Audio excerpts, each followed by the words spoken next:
অচলাবস্থা কাটিয়ে 1 মাস পর খুলল স্কুল, কলেজ, বিশ্ববিদ্যালয়। প্রথম দিনে উপস্থিতি কম, বর্তমান সিলেবাস বাতিল করে আগের পাঠ্যক্রমে ফেরার ইঙ্গিত শিক্ষা উপদেষ্টার। নির্মাণ ব্যয়ের চেয়ে তোলা হয়েছে কয়েকগুণ বেশি টাকা। 32 বছর পর শিক্ষার্থীদের উদ্যোগে বন্ধ হলো ময়মনসিংহে বাংলাদেশ চীন মৈত্রী সেতুর টোল আদায়, কমেছে যানজট। বিশ্বের ব্যস্ততম 100 বন্দরের মধ্যে 67তম চট্টগ্রাম বন্দর। অবস্থান ধরে রাখায় বিশ্ব বাণিজ্যে বাড়বে ভাবমূর্তি, কাজে লাগানোর আহ্বান ব্যবসায়ীদের। এবং মাঙ্কি পক্সের সংক্রমণ ঠেকাতে শাহজালাল সহ 3টি আন্তর্জাতিক বিমানবন্দরে সতর্কতা জারি।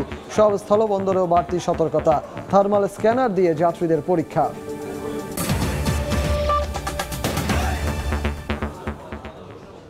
বাংলা সময় সঙ্গে আছি আমি সজল মিত্র রিচার্ড। রাজধানীর বাইরের শিক্ষা প্রতিষ্ঠানগুলোতে উপস্থিতি ছিল চোখে পড়ার মতো, তবে উপাচার্য সহ শীর্ষ কর্মকর্তারা পদত্যাগ করায় এখনো চালু হয়নি চট্টগ্রাম ও ময়মনসিংহ কৃষি বিশ্ববিদ্যালয়। আবারও মুখরিত চিরচেনা ক্যাম্পাস, শিক্ষক শিক্ষার্থীদের পদচারণায় প্রাণ ফিরে পেল শিক্ষা প্রতিষ্ঠানগুলো। কোটা সংস্কার আন্দোলনকে ঘিরে গত 1 মাস বন্ধ ছিল দেশের বিশ্ববিদ্যালয়, কলেজ সহ সব শিক্ষা প্রতিষ্ঠান। এতে স্থবিরতা নেমে আসে শিক্ষাঙ্গনে। তবে ছাত্র জনতার গণ আন্দোলনের মুখে শেখ হাসিনা সরকারের পতনের পর ক্রমেই স্বাভাবিক হচ্ছে দেশ। এর ধারাবাহিকতায় রোববার থেকে খুলল দেশের বেশিরভাগ শিক্ষা প্রতিষ্ঠান।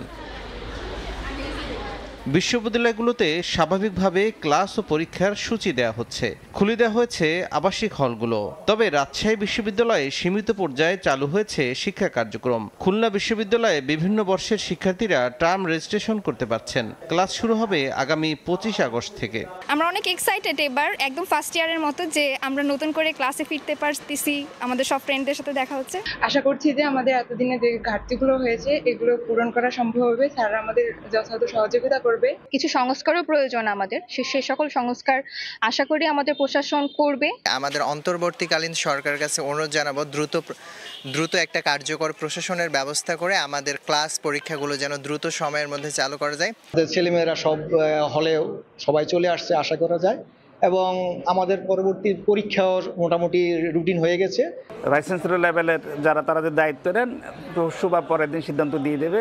এই সপ্তাহের শেষ অথবা আগামী সপ্তাহে শুরু থেকে তো অবশ্যই একটা স্বাভাবিক কার্যক্রম শুরু হয়ে যাবে। তবে এখনও খুলেনি চট্টগ্রাম ও ময়মনসিংহের কৃষি বিশ্ববিদ্যালয় সহ আরও কয়েকটি উচ্চশিক্ষা প্রতিষ্ঠান। উপাচার্য, রেজিস্ট্রার, প্রক্টর সহ শীর্ষ পদধারী প্রায় সবাই পদত্যাগ করায় প্রশাসনিক অচলাবস্থায় এর কারণ বলছেন সংশ্লিষ্টরা। আমরা আশা করি খুব তাড়াতাড়ি ভাইস নিয়োগ হবে। উনি যত প্রক্রিয়ার মাধ্যমে বাকি যে অ্যাডভাইজার, প্রক্টর, ফাউস্টার সব নিয়োগ দেবেন এবং ভার্সিটি খুব তাড়াতাড়ি চালু হবে। এদিকে অনেকটাই স্বাভাবিকভাবে চলছে মেডিকেল কলেজ, স্কুল, মাদ্রাসা সহ অন্যান্য শিক্ষা প্রতিষ্ঠানগুলো। আবাসিক হল খুলে দেওয়ার পাশাপাশি ক্লাসও চলছে। শিক্ষার সুষ্ঠু পরিবেশ বজায় রাখতে অন্তর্বর্তীকালীন সরকারের কাছে আহ্বান জানান শিক্ষক শিক্ষার্থীরা। আমাদের অনেক ভালো লাগে, কেন আমাদের সবার সঙ্গে দেখা হয় এবং আমরা নতুন নতুন জিনিস সম্পর্কে জানতে পারি। অনেকদিন পর স্কুলে এসেছি, স্কুল আসার পর বন্ধুদের সাথে মিলেমিশে করেছি, পড়ার টেবিল আবার করতেছি। কোটা সংস্কার আন্দোলনকে ঘিরে সারা দেশে তুমুল আন্দোলন শুরু হলে পরিস্থিতি নিয়ন্ত্রণে আনতে গত 17 জুলাই সব শিক্ষা প্রতিষ্ঠান বন্ধ করে দেয় তৎকালীন সরকার। তৌফিক মাহমুদ, সময় সংবাদ। নতুন শিক্ষাক্রমকে খুব দ্রুত কার্যকর করা সম্ভব হবে না বলে জানিয়েছেন শিক্ষা উপদেষ্টা ওয়াহিদুদ্দিন মাহমুদ। সকালে সচিবালয়ে সাংবাদিকদের তিনি বলেন, ধাপে ধাপে আগের শিক্ষাক্রমে ফিরে যাওয়ার চেষ্টা করা হবে। শিক্ষাক্রম এখনই বাতিল নয়, বরং পরিমার্জন করা হবে বলেও জানান এই উপদেষ্টা। দায়িত্ব পাওয়ার পর রোববার প্রথমবারের মতো শিক্ষা মন্ত্রণালয়ে উপদেষ্টা ওয়াহিদুদ্দিন মাহমুদ গণমাধ্যমের মুখোমুখি হয়ে তুলে ধরেন শিক্ষা খাত নিয়ে নিজের ভাবনা, নতুন সরকারের পরিকল্পনা। নতুন শিক্ষাক্রম নিয়ে এতদিন ধরে নানা মহলে চলছিল বহুমুখী আলোচনা। নতুন শিক্ষা উপদেষ্টা মনে করেন বাস্তবায়নযোগ্য নয় এ শিক্ষাক্রম। সেক্ষেত্রে শিক্ষার্থীদের কোনো ধরনের অস্বস্তিতে না ফেলে ধীরে ধীরে আগের শিক্ষাক্রমে কিভাবে ফেরা যায় সে বিষয়টিকে অগ্রাধিকার দেওয়া হবে। শিক্ষা কার্যক্রম, পাঠ্যক্রম তো উন্নত করতেই হবে, সময় বদলাচ্ছে, কিন্তু যেটা তৈরি করা হয়েছে এটা বাস্তবায়ন করা খুবই কঠিন বর্তমান পর্যায়ে। নতুন শিক্ষাক্রমকে আমরা খুব সম্ভব কার্যকর করা সম্ভব বলে আমি দেখছি না। যাই আমরা করি না কেন, হয়তো অন্তত এই সাময়িক সময় আমরা আগের যে শিক্ষাক্রম সেখানে ফিরে যাওয়ার চেষ্টা করব। বর্তমানে পাবলিক বিশ্ববিদ্যালয়গুলোর বেশিরভাগেরই উপাচার্য পদত্যাগ করেছেন। সেক্ষেত্রে দ্রুত সময়ে এই শূন্যতা পূরণ করার কথাও জানান উপদেষ্টা। 40টার মতো বিশ্ববিদ্যালয় হলো অভিভাবক শূন্য, এবং আমাদের এগুলো যত তাড়াতাড়ি সম্ভব আমাদের এগুলো চালু করতে হবে। শিক্ষা প্রতিষ্ঠানে শৃঙ্খলা ফেরানো ও সুষ্ঠু পরিবেশ নিশ্চিতে সবার সহযোগিতার উপরও গুরুত্ব দেন শিক্ষা উপদেষ্টা। সেটা একটা ফর্মুলার ব্যাপার। ফারুক ভিয়া, রবিন, সময় সংবাদ, ঢাকা। প্রায় 43 কোটি টাকা নির্মাণ ব্যয় হলেও আদায় হয়েছে প্রায় 215 কোটি টাকা রাজস্ব। এরপরে বন্ধ হচ্ছিল না ময়মনসিংহ নগরীর ব্রহ্মপুত্র নদের ওপর নির্মিত বাংলাদেশ চীন মৈত্রী সেতুর টোল আদায়। 32 বছর পর এবার শিক্ষার্থীদের দাবির প্রেক্ষিতে সাময়িক বন্ধ হলো টোল আদায়। এতে কমেছে টোল প্লাজায় চিরচেনা যানজট। তবে স্থায়ীভাবে বন্ধের প্রক্রিয়া চলছে বলে জানিয়েছে সড়ক বিভাগ। হোসেন আলীর ছবিতে উবায়দুল হকের রিপোর্ট। ময়মনসিংহের ব্রহ্মপুত্র নদের উপর 1992 সালের 1 জানুয়ারি চালু হয় বাংলাদেশ চীন মৈত্রী সেতু। স্থানীয়দের কাছে শম্ভুগঞ্জ সেতু নামে পরিচিত এই সেতুটি দিয়ে প্রতিদিন শেরপুর, নেত্রকোনা, কিশোরগঞ্জ, চট্টগ্রাম ও সিলেট অঞ্চলের মানুষ চলাচল করে। সেতুটি নির্মাণের 32 বছর পার হয়েছে। 450 মিটার দৈর্ঘ্যের সেতুটি চালুর দিন থেকেই টোল আদায় শুরু করে সড়ক ও জনপথ বিভাগ। কর্তৃপক্ষের তথ্য মতে প্রায় 43 কোটি টাকা ব্যয়ে নির্মিত সেতুটি থেকে এরই মধ্যে নির্মাণ ব্যয়ের কয়েক গুণ টাকা তোলা হয়েছে। স্থানীয়রা দীর্ঘদিন ধরে টোল আদায় বন্ধের দাবি জানিয়ে আসলেও আমলে নেয়নি কেউ। তবে সম্প্রতি শিক্ষার্থীদের দাবির প্রেক্ষিতে বন্ধ করে দেয়া হয় টোল আদায়। সারাদিন যাইতো 1 থেকে 150 টাকা আমরা যাইতো, আমরা গরিব মানুষ, মানে একটিও তেমন লাগে না। রুটে কোনো খরচ নাই, আগে চাঁদাবাজি ছিল, 10 টাকার লাগে তো অনেকক্ষণ জাম খাওয়া তখন লাগে, অনেকজন জামজট নাই টুলের লাগে। এদিকে টোল আদায়ের নামে কেউ যাতে চাঁদাবাজি করতে না পারে সেজন্য সকাল থেকে রাত পর্যন্ত অবস্থান করছেন শিক্ষার্থীরা। ছাত্র জনতার পক্ষ থেকে এখানে আমরা কাজ করতেছি সকাল থেকে রাত 9টা পর্যন্ত, 8টা পর্যন্ত আর কি। একটা ব্রিজের জন্য সেই বহুকাল থেকে আমার জন্মের পর থেকে আমি দেখতেছি এই জায়গায় টোল আদায় হইতেছে। এলাকাবাসী, সম্পূর্ণ এলাকাবাসীর দাবি ছিল অনেক দিনের যে এটা বন্ধ করা। সেনাবাহিনী জানায় জেলা প্রশাসন ও সড়ক ও জনপথ বিভাগের সঙ্গে কথা বলে সেতুর টোল আদায় বন্ধ রাখার জন্য সাময়িক ব্যবস্থা করা হয়েছে, আর স্থায়ী ব্যবস্থার প্রক্রিয়া চলছে বলে জানিয়েছে সড়ক বিভাগ। ছাত্রদের দাবি এবং আমাদের আইনশৃঙ্খলা পরিস্থিতি স্বাভাবিক রাখার স্বার্থে আমরা সাময়িকভাবে বন্ধ রাখা হয়েছে, এবং এটার পরবর্তী যে স্থায়ী ব্যবস্থা গ্রহণের জন্য আমরা ইতিমধ্যে এটা রিপোর্ট আকারে আমাদের ঊর্ধ্বতন কর্তৃপক্ষ বরাবর সড়ক ভবনে পাঠিয়েছি। এটা যদিও মন্ত্রণালয়ের হাতে, ডিসি অলরেডি এফেক্টিভ অ্যাকশন নিয়েছে, এটা রোডস অ্যান্ড হাইওয়েজকে বলে আমার মনে হয় এটা অলরেডি বন্ধ করা আছে, চিঠি দিয়ে বন্ধ করা আছে। সেতুটির ওপর দিয়ে বর্তমানে প্রতিদিন গড়ে 30 থেকে 35 হাজার ছোট বড় যানবাহন চলাচল করে। সড়ক বিভাগের তথ্য মতে টোল ইজারা দিয়ে এ পর্যন্ত প্রায় 215 কোটি টাকা রাজস্ব আয় হয়েছে। এখানকার মানুষের দীর্ঘদিনের দাবি সাময়িকভাবে নয়, স্থায়ীভাবে যেন বন্ধ করা হয় টোল আদায়। ওবায়দুল হক, সময় সংবাদ, ময়মনসিংহ। বিশ্বে ব্যস্ততম 100 বন্দরের মধ্যে 67তম স্থান ধরে রেখেছে চট্টগ্রাম বন্দর। বিশ্বখ্যাত শিপিং ম্যাগাজিন লয়েডয়েসের তালিকায় গত বছরও একই অবস্থানে ছিল চট্টগ্রাম। আগের অবস্থান ধরে রাখায় বিশ্ব বাণিজ্যে বন্দরের ভাবমূর্তি বাড়বে বলে মনে করছেন ব্যবহারকারীরা। আশরাফুল আলম মামুনের ক্যামেরায় বিস্তারিত জানাচ্ছেন কমল দে।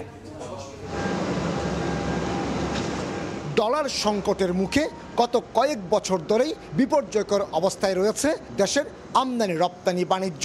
নানাভাবে চেষ্টা হয়েছে আমদানির লাগাম টানার। এর প্রভাব যেমন রপ্তানিতে পড়েছে, তেমনি পড়েছে বন্দরের পণ্য ওঠানামায়। 2022 সালে চট্টগ্রাম বন্দর 31,42,504 টিউস কন্টেনার হ্যান্ডেলিং করলো। 2023 সালে তা কমে 30,50,793 টিউসে দাঁড়ায়। এরপর লয়েডসের তালিকায় আগের মতোই 67তম অবস্থান ধরে রাখাকে চ্যালেঞ্জ উঠতে যাওয়া হিসাবে বিবেচনা করছে বন্দর কর্তৃপক্ষ।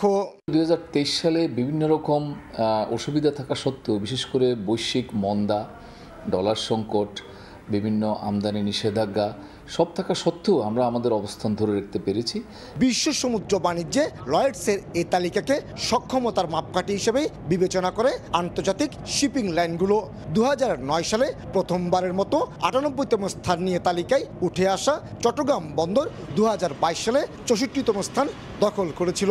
এবারও চীনের সাংহাই এবং সিঙ্গাপুর বন্দর রয়েছে তালিকায় প্রথম এবং দ্বিতীয় স্থানে।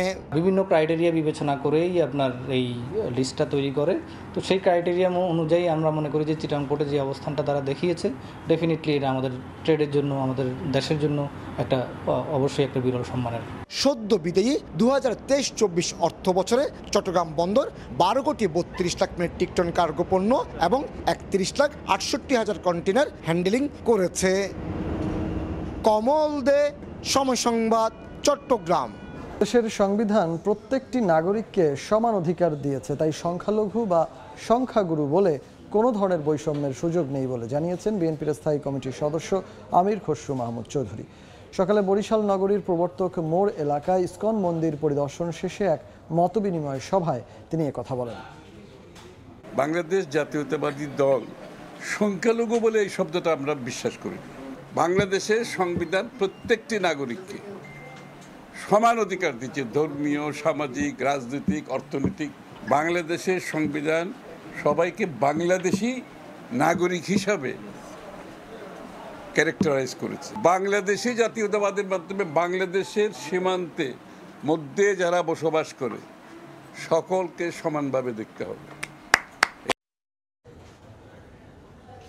বাংলা সময় আরো থাকছে।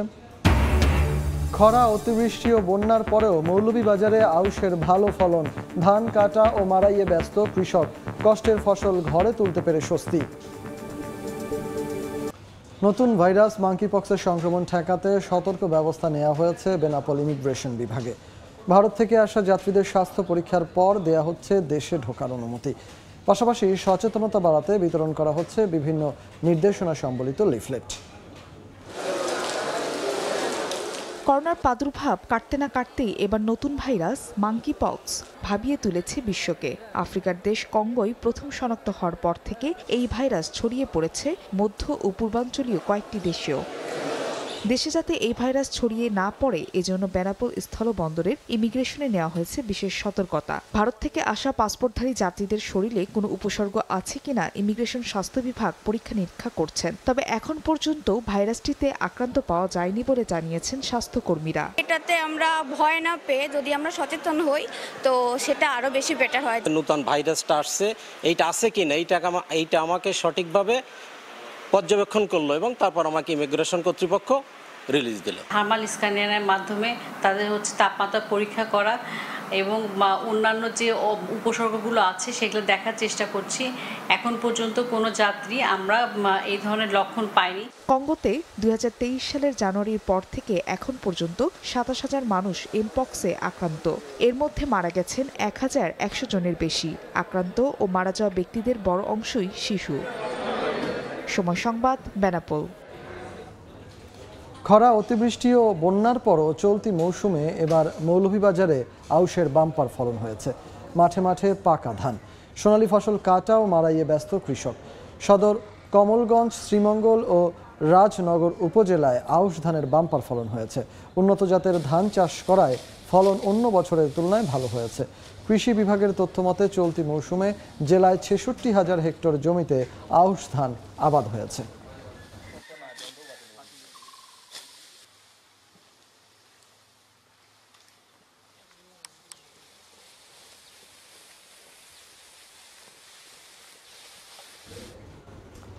বাংলা সময়ের শীর্ষ সংবাদগুলো জানিয়ে দিচ্ছি আরেকবার। অচল অবস্থা কাটিয়ে 1 মাস পর খুলল স্কুল, কলেজ, বিশ্ববিদ্যালয়ের প্রথম দিনে উপস্থিতি কম। বর্তমান সিলেবাস বাতিল করে আগের পাঠ্যক্রমে ফেরার ইঙ্গিত শিক্ষা উপদেষ্টার। এবং নির্মাণ ব্যয়ের চেয়ে তোলা হয়েছে কয়েকগুণ বেশি টাকা। 32 বছর পর শিক্ষার্থীদের উদ্যোগে বন্ধ হলো ময়মনসিংহে বাংলাদেশ চীন মৈত্রী সেতুর টোল আদায়, কমেছে যানজট। এই ছিল বাংলার সময়ে। এরপর থাকছে সন্ধ্যার সময়। সঙ্গে থাকুন সময়ের।